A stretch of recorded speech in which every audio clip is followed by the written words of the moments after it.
have come to observe that whenever people do something that others can't understand, they tend to ascribe such to the devil. I no go lie, na here Igbo pass black man. No.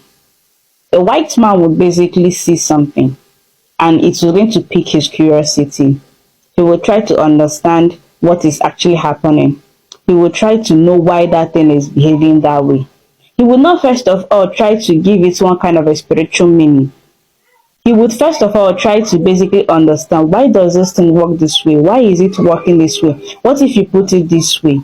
And when the white man basically is having this mentality, he's passing that sense of curiosity onto his children.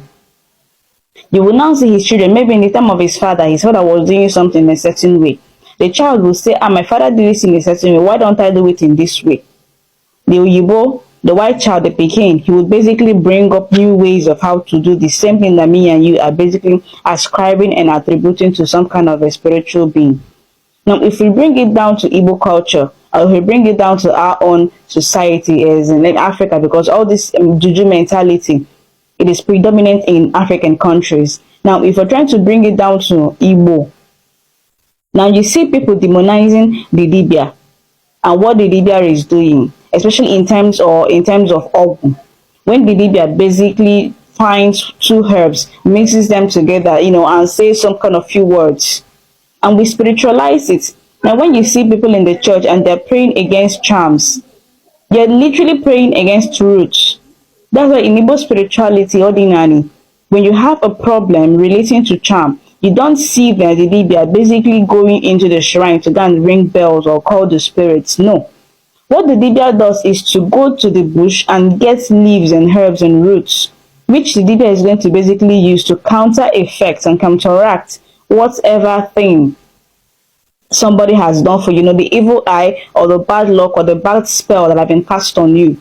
They basically go into the bush because they know that what the person that sends that thing on you used are basically roots and herbs that they can basically find a counter effect. And this is why our ancestors have this aphorism, this proverb. I say, Dibia wolozo, manozo bulu Dibia. And they would also tell you, you know these herbs, you know these roots. Do you also know these roots? Do you also know what this root is capable of doing? This is the IGBO MAN mentality where our ancestors have, and that is not what we lost. Now, instead of us to basically understand how all those things work, we basically think that we'll go to the church and we'll pray against all those things, and by praying against them, that's magically something magical is going to happen. This is why the pastors will basically employ people and give them and say, oh yeah, come and fall around. And people will think, holy, yeah, this person is possessed by God. God is working through this person. These things is because our minds has been enslaved and colonized, that we can no longer truly see or think for ourselves as Africans, as Igbo. The only thing we know is what the pastor told us, what the church told us, what we feel or what we think. And these people are, these pastors, they are master manipulators. Because they know what the African mind thinks. They know that what they see that they don't understand, they fear it. So this fear-mongering is what they use to basically keep people docile. It's what they basically make sure that you don't try to basically think outside the box, try to see things and experience things other than what the church has made you think or see. So when we see things, we need to try to understand why these things are happening this way. Even the things, the charms, the juju that are being prepared with roots, we also need to understand why. Why is it that this person can basically, put these roots and put that? What is the properties of these roots? What are they doing? Why is it that the Dibia can basically use it to basically do one or two things on somebody and will start shouting, oh, this thing is very mythical? We need to understand it, and for us to understand it, we need to basically start looking into this system. Now, when we talk about reverting or going back to our indigenous systems, 90% of the time, we're not talking about we should go and start, rubbing red clothes and tying white clothes and start, loitering, disturbing our rivers and, littering that place. When we're talking about people going back to the indigenous systems, we're talking about what can we use, what do we have in this our environment that we can basically use it, bring them, and basically understand what it means, and what we can basically, problems we can basically use them to solve in this our current reality. Our ancestors did it, our forefathers did it, but in our generation, in some of our generation of our fathers, they lost it. And I guess it's because of them not really knowing. Because for you to basically fight something, you need to understand what you're fighting. So this is what Indigenous Africans we should wake up from. When we see something, it should basically spark our curiosity.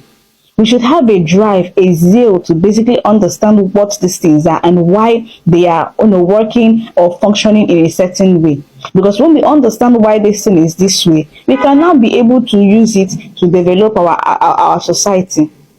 And this is where the Dibia comes in. Now, I wrote something before. We need to demystify our culture. We need to demystify everything about us. Many people are not going to agree. But this is the only way for us to basically improve the Igbo consciousness. We need to first of all demystify. Because these things, our culture, the things we have in our environment, we've wrapped them in layers and layers and layers of spirituality. Of this thing is spiritual, this thing is spiritual, these things are sacred, these things are that, this one is da da da da da. So it means that as we are basically entering the age of Aquarius, the age of enlightenment, it means that we should basically start researching and knowing and stop making assumptions. Now, many of us now are happy that ordinarily the Igbo spiritual system is basically coming back. But what is actually trying to tell us that what's the age of Aquarius, the age of Ogam, what it's trying to tell you is that we need to start working with facts. We no longer live in the time of belief, in the time of speculations, in the time of assumptions. We now live in the time of knowing. Ogam, with the age of enlightenment, it means the age of knowing, the age of working with facts. And which means that we have to push boundaries, we need to explore, we need to basically be curious.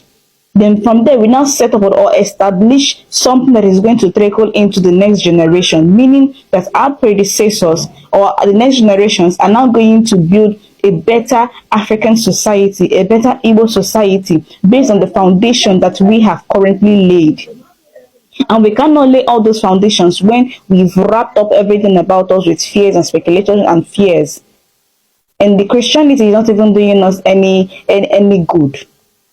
So we need to stop listening to these pastors, listening to the church, and start using our mind to think, to be creative, to ignite our curiosity. And from there, we're going to have a better and developed Igbo land. So follow for more if you like these kinds of content. My name is Somto.